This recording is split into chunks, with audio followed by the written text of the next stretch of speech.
So, I sort of forgot to record an intro. I forgot how bad the original screen was, so let's just plug it back in so we can demonstrate what we're dealing with. So let's just plug this screen back in and get some batteries to test with. And let's try Kirby's Dreamland as a test. Sort of forgot this piece, but we don't need it. And you can barely see the screen, exactly how I remembered it. And for some reason this wants to be really difficult to turn off right now. There we go, got it. This is the Funnyplaying IPS 2.0 kit. I know I'm a little late to the party and there's a 3.0 kit out. Go get that one, it's better. And you can get it laminated. But I kinda put this off for over a year and 2 years to edit. Let's just ignore that part. So now I can pretend to undo the screws again so we can get inside. We first need to unplug the old screen. In my case I have 40-pin screen. I personally haven't encountered the 32-pin version, but this kit is luckily compatible with both, unlike the old days with the AGS 101 mod.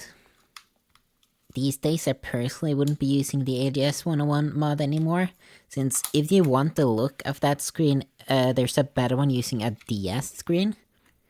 I think that screen can even look a lot better than the old one, and they're also a lot easier to get a hold of these days.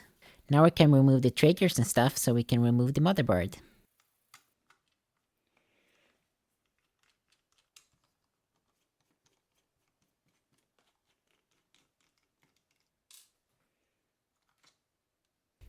There we go, just need to remove the buttons. You can go there.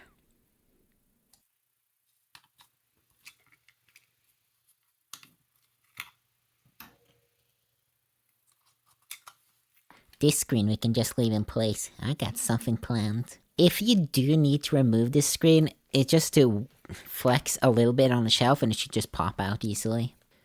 With the kit we get a lovely IPS panel, a foam inserts, the star of the show, the ribbon. Yes, we'll test it as it says. We also get a new glass lens. These are a lot nicer than the plastic ones. It comes with this adhesive stand, which I didn't bother using because it sucks. Lastly, these plastic spacers. They also wasn't good. And yes, the box is cool. I approve. We need to test everything is working before we assemble it, just in case something would have been broken, which I really hope because this has been laying in my shelf for over a year by this point. So we're just plugging in the magic adapter and use the old back of the GBA to connect the batteries.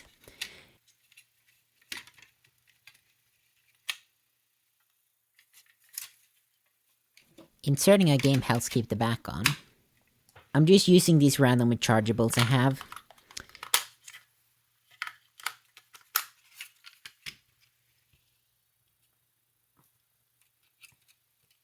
Then we attach the screen and pray it works.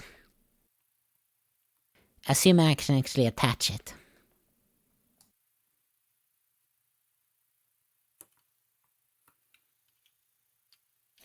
It works.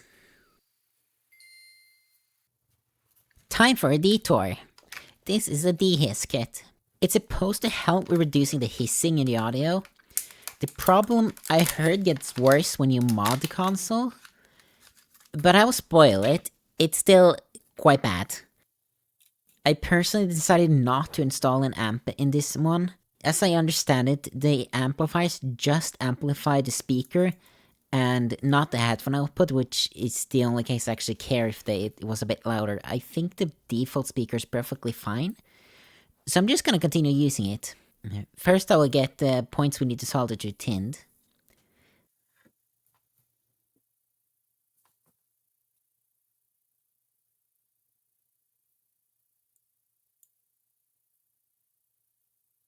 Whoops. I accidentally seem to have desoldered a very, very tiny capacitor.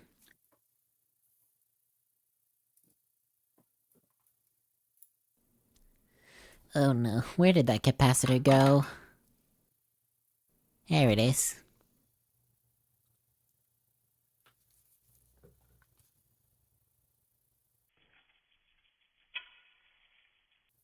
Oh, no.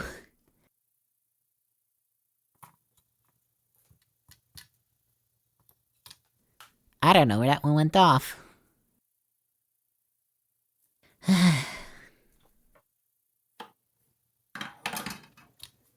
Well, we'll have to deal with that later. I can't find it, so let's just get the DS kit installed and figure something out later.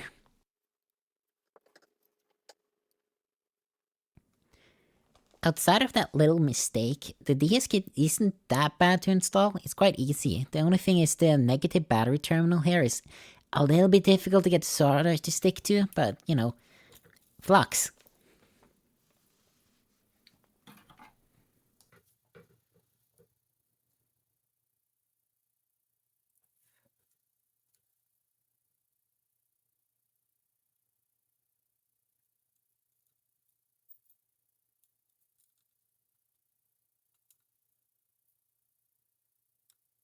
Well, I can't find that capacitor I lost, so we're gonna have to find some sort of replacement. In my scrap of electronics, I did manage to find this piece of radio, which does have the correct capacitor value, but it's a little big, but let's just discard it as a backup in case. Yep, that value is close enough. But let's try and find one in a better package. Nope, nope, nope, nope. Ah, there we go. Now I can finish installing this stupid DS kit. Grab you.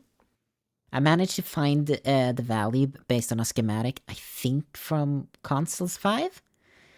I'm just pretending I remember, but I really do not.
I'm terrified something went horribly wrong, so let's just do a quick test just in case. Ah, thank God it works. I have a feeling it would have worked anyways, but best to be safe. Now we can finally get to the main event. And of course we're shell swapping it. I would have gone with pink, but they were kind of sold out, so I don't know. A clear black shell will do. I was having a bit of issue with the fitment, so I'm gonna have to retouch my soldering from that little accident I had. Much better. After all that, we can finally install the screen. Without any problems. Right? Right? The spaces don't fit.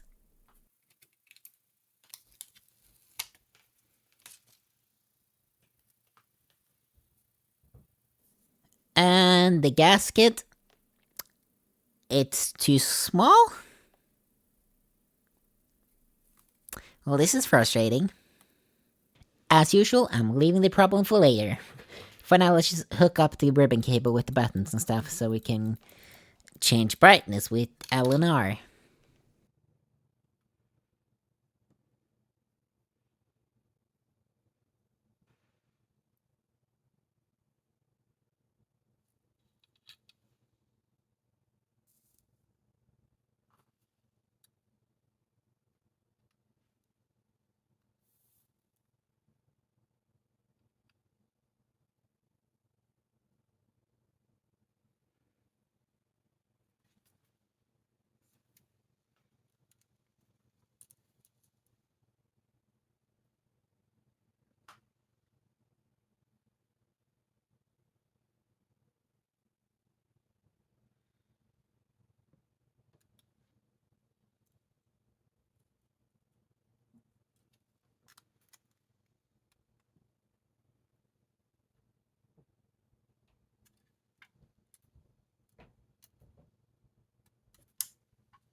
alcohol, my beloved. I bought a brand new toothbrush to clean motherboards with. Of course it's pink, what do you mean?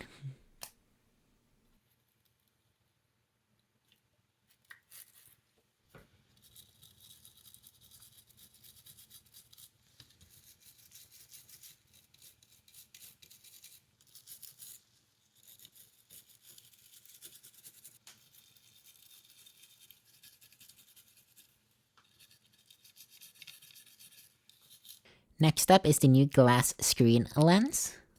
Just need to peel off the adhesive and remove this inner cover, which is surprisingly difficult.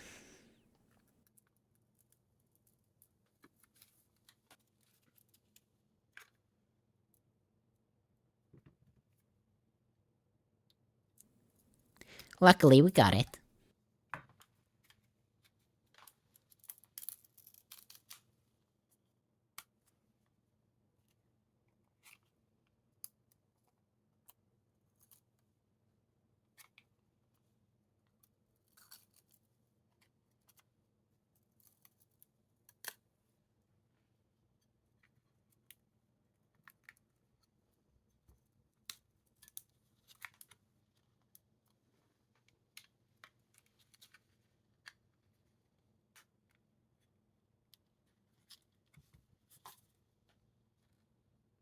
No dust allowed.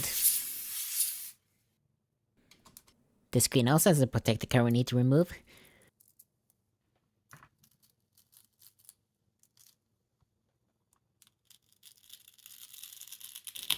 Which is even more annoying to get off.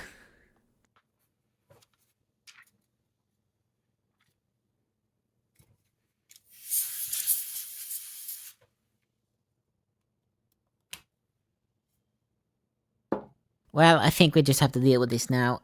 So what I ended up doing is, I don't remember who made this, but I free printed a little bracket, and it fits very well. So if you're gonna do this, I recommend you get this bracket, and we just tug the ribbon underneath it and cover it in capped on tape so it doesn't short on anything.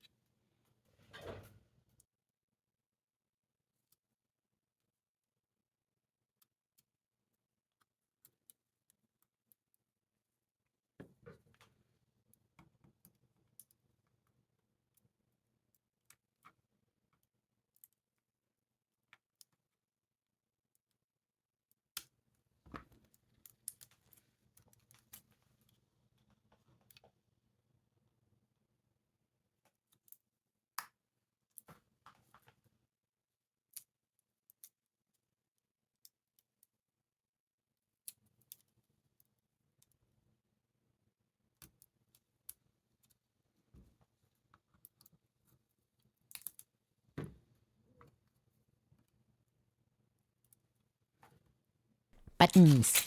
They are orange. I've seen this black and orange color scheme before, which I guess it just looks nice, which is why I went for it. Not the most exciting, but it will do. We can now then start reassembling it.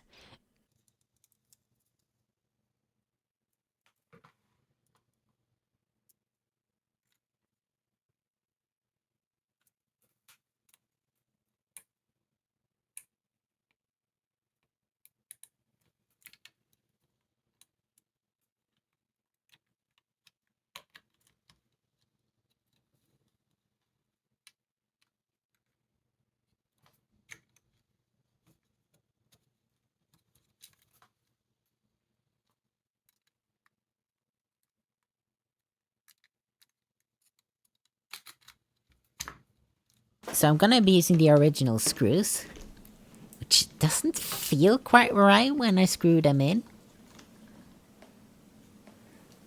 Oh!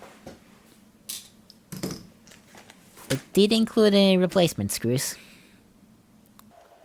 I suppose we're meant to use those, I'm just gonna have to swap them over.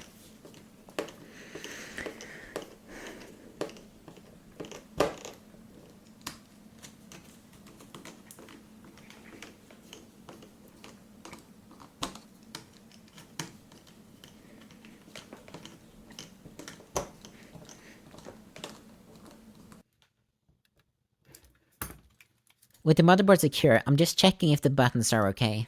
Which they feel very normal. Now just find a nice path for these wires to go.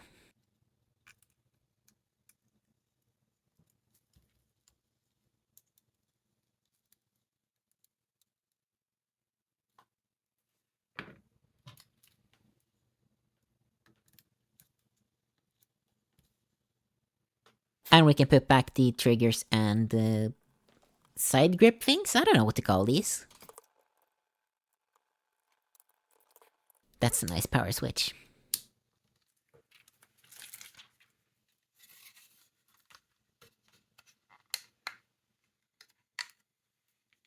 Now we can finally put back the last screws.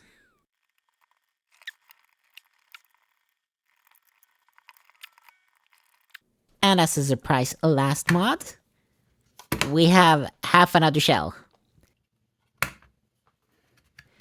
This yellow part is soft touch. So for some reason, I'm not sure why, they ship batteries in half cases. I mean, I guess it's kinda cool. I have a spare half of a case I can't use now. Oh well. This rechargeable battery has USB-C, which is very handy for charging when you bring this about. Over the last 2 years I probably had this, I've been using it quite a bit, and it's been so helpful. And so practical to bring with you with just one USB-C charger. I did end up removing the battery contacts on the other side, which I recommend you do, because my board is now bent and have a tendency to fall out. So I'm also using some cardboard to secure it a bit better.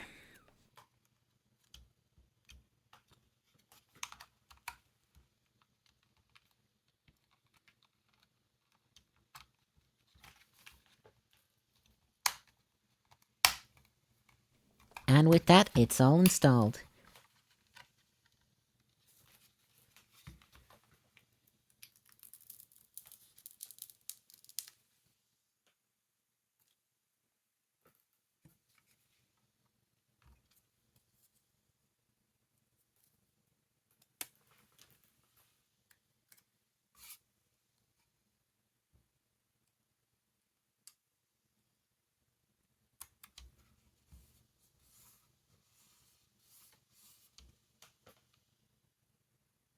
And for the moment of truth... beautiful. Just beautiful. I really do like these IPS kits.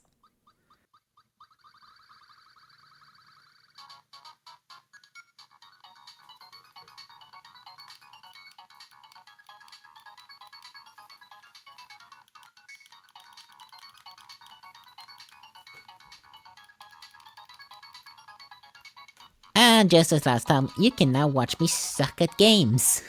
As a bit of a demonstration, I do apologize for the moire pattern. I believe that's caused by the... the lens just being too sharp. Or some other camera artifact. It's not there in person, it looks a lot better then. Well, I hope you didn't mind me talking over this very horrible video I spent way too long on. And hopefully next time, if I'm not too lazy, I will figure something a little bit more exciting to do. Don't worry, we will definitely break something as well. I think. I recorded that over 2 years ago, I don't remember what I did. Oh well, we will see.